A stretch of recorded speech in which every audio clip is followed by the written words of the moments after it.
people that might not be aware what it's about, we want to give them a quick breakdown and kind of talk about it? Dying Light is a first-person action survival game with day and night cycle, and it's a game set in a fictional city of Haran. The city is overrun by the zombie outbreak, zombie apocalypse, and you're one of the survivors that just have to survive there. In terms of, I mean, zombies have been done a lot. You guys added a whole new twist on it to distance yourself from that. I mean, you have the same idea, so you'll have that draw, but you're bringing the thrill back to it. How did you go about, what was the thought process to creating that scare element again? I mean, the horror genre has been kind of, I don't know, glazed over for a lot of years. Sure. So to bring that intensity back, what kind of decisions did you make? So we went with a realistic approach. In most of the zombie games, you have only one option, and that option is to hack zombies, slash zombies, smash them on their head, or shoot at zombies. And this makes you feel overpowered. You really have the advantage over them. So in our game, smashing zombies on their heads is one of the options, so you have many other options, and smashing zombies on their heads it's not the easiest way out, it's not the easiest option. So you have to use not only your strength but also your intelligence, your agility to survive and to succeed. And I think that's the most important thing that creates tension.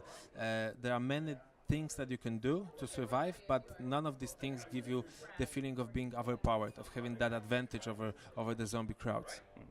And to that end, I mean, you do have a lot of options. I mean, you can do traps. You can, like you said, go straight on if you really wanted to, but that's not the wisest decision. That's not the smart one. You have your decoys to help pull people away, to help you sneak around. I mean, but they're not infinite. You have a small window of time to use them to your advantage. But mostly, it's your maneuverability, your ability to think quick and react. Do you think that's going to be a lot of limitations to some gamers, because not everybody likes the kind of twitch feeling? Well, not really. I think that there are so many options that everyone will be able to find their own play style. And you mentioned the natural movement. You just mentioned it, so let me elaborate on that. That's a system that we are really proud of, because it's first person, and it's a system that allows you to grab on everything, to climb on everything, to grab everything, and to really traverse the environment freely. So I think it is like it would look in a real zombie apocalypse scenario. If you're a agile human, if you're an agile human, you'll be able to climb on top of rooftops and use that advantage to evade zombies, to maybe run around them, to succeed, to complete your objectives, to scavenge for supplies without getting into direct contact. Right, and you would like to think that's something you would honestly want to do. I mean, hop on top of a car if you had to just to escape their grasp, or climb up a canopy just to that ounce of survival. And I think playing that realistic card is what builds the intensity of the game, the realism. What really, I think, was going to be the drawing point of it, because it's a genre that a lot of people have seen, but like I said, whole new take. It makes it exciting. I mean, playing the demo, you live and you're like, not like good something to hear like, that. Yes. Nothing like Left 4 Dead, where you're okay. So I'm in the room, I beat my way there. But it's not exciting. It's not thrilling. It doesn't bring that horror back. Yeah. Thank you.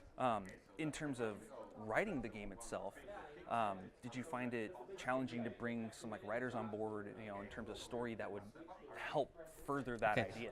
We don't talk about the story that much yet, but I think it's good to say that the game takes place in a fictional city. It's a fictional city of Haran, and because the city is fictional, it gives us way more freedom to express ourselves, and our story is based on some things that you see on the media even today, and we wanted to elaborate on those themes, expand on those themes, and we thought that maybe if we would go for a realistic place, for a real world location, that would be hard for us to really be free with what we want to say. So I think people will be kind of surprised by the story of Dying Light, but I think it is something unique, and it also will build the unique character of the game. Okay, good. On that note, do you find that there was anything in real life that really pushed you in a certain direction for it? Well, not really. Besides for that guy in Miami who was was reported as a first zombie accident ever. But no, of course I'm joking right now.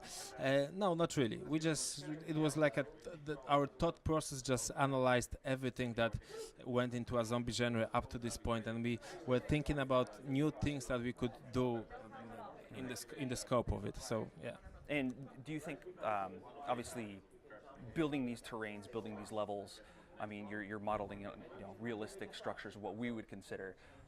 Did a lot of like physics in terms of breakability, destruction come into play, or will it come into play in terms of there are many things, many objects that you can destroy. Of course, not everything is destroyable because it's a video game and it has its limitations. But there are many things that you can destroy. You can smash into people's homes.